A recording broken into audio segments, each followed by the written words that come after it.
අයබෝවන් මේ පොඩි කට්ටියම ප්‍රශ්නයකට උත්තරයක් දෙන්න හදන්නේ අද. මේ තියෙන්නේ ෆොටෝ chart එක යන්ත්‍රයේ.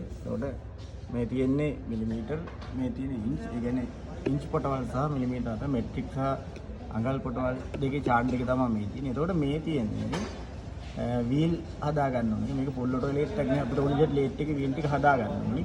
ඒත් මේ තියෙන්නේ මේ වීල් සෙට් එකට කපන්න පුළුවන් පොටවල් ටික. මේ තියෙන්නේ මේ කීයද දේ තමයි මේ වීල් සෙට් එකට කපන්න පුළුවන් පොටවල් දෙක තියෙන්නේ.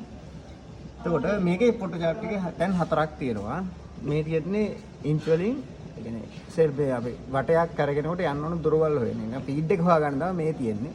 මේ තියෙන්නේ මිලිමීටර වලින් ෆීඩ් එක හොයාගන්න පාවිච්චි කරන chart එක. මේ තියෙන්නේ මෙන්න මේ ට්‍රෙඩ් බාර් එකේ තියෙන පිච් එක. එතකොට මේ ඕනම යන්ත්‍රයක ට්‍රෙඩ් බාර් එකේ පිච් එක දීලා තියෙනවා. ඒකෙන් තමයි අපි බලාගන්නේ අපිට කොහොමද මේකේ මේ ලීඩ් එක හොයාගන්නේ. එතකොට මේකේ ලීඩ් එක 6 පිච් එකට එන ලීඩ් එක තමයි මේ මැෂින් එකේ තියෙන්නේ. එතකොට තව දෙයක් තියෙනවා පෙන්වන්න ඔයාලට. එන්න. මෙන්න මේ මැෂින් එකේ තියෙනවා මේ තියෙන ෆොටෝ chart එක. මේ තියෙන මේ බීඩින් බාර් එක. මේ chart එක. මේ ෆොටෝ chart එක වෙන තව සෙට් එකක් තියෙනවා. මේකෙන් කියන්නේ මේකේ අපිට හෙලික්ස් නැත්තම් අපි හිතමුකෝ මේ DP මේ කියන්නේ අපිට worm and worm gear එක worm shaft එක කපා ගන්න පුළුවන් මේ જાතියේ මැෂින් එකකින්. මේක හැරිසන් මැෂින් එකක්.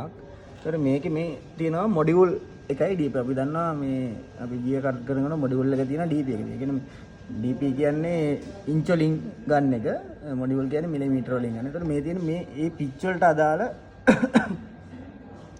J wheel එකේ පිච් එකට අදාළ මේ මොඩියුල් එකට අදාළ මේ හෙලිකල් එක ගන්න හෙලික්ස් එක ගන්න එක තමයි මේකෙන් කරන්නේ. එතකොට මේකෙන් කරන්නේ මෙන්න මේ DP කටර් වලට අදාළ ලීඩ් එක ගන්න එක. එතකොට එහෙම ගන්නකොට ඔයාලා දැක්කම මේ FG කියලා තියෙනවා. එතකොට මේ තියෙන්නේ ඒකේ FG gear wheel set එක. එතකොට මේ H කියලා පාවිච්චි කරලා තියෙන්නේ මේ මොඩියුල් සහ DP එකට ගන්න ඕනි කටර් එකේ මේක. ඒකෙන් තව එකක් තියෙනවා අපිට පෙන්නන්න. අපිට මේ ගොඩක් අය කරන්නේ මේ පාවිච්චි කරන අඩුයි ගොඩක් මැෂින් වල නැහැ. මේ තියෙන්නේ අපිට පොඩක් කපනකොට අපිට පුළුවන් පොට එන්ගේජ් කරලා ඉවරලා ටික දුරක් ගියාට මේ පොටවට අවශ්‍ය තැනට ගියාට පස්සේ පොට එන්ගේජ් එක අයින් කරලා ඉවරලා පිටිපස්සට අරගෙන කරගලා මෙහෙට ආයෙත් මුලට අරගෙන එන්ගේජ් කරන්න. එතකොට අපි කරන්න ඕනි මේ දීලා තියෙන පිච් එක අනුව අපිට මේ දීලා තියෙන පිච් එක අනුව මෙන්න මේකේ නවතින්න ඕනි තැන් තමයි. එතන මෙන්න මේකට සමානුපාතව දැන් මෙහෙම තුන නැවතුණා. නැවත මේ කැරකිලා යන තුන තියෙනවා නම් පටන් ගන්නකොට ඊට පස්සේ අපි මෙතෙන්දී අපිට මේ තුන එක මෙන්න මේ තියෙනවා 1 2 3 5 7. එතකොට මේ තියෙන 1 2 3 5 7 මෙන්න මේ වෙලදී අපිට අතරින් ගලවලා අරගෙන නැවත එන්ගේජ් කරගන්නකොට මෙන්න මේ අංක භාවිතා කරන්න පුළුවන්. මේක කියන පොට එන්ගේජර් එක කියලා බොහෝ එක වචන පාවිච්චි කරනවා. ඒකට මේකෙන් කරන්නේ පොටක් අපි එන්ගේජ් කරගන්නේ. පොට කපාන යනකොට අපිට මේක වෙනස් කරගන්න පුළුවන්. හරි බොහොම ස්තුතියි.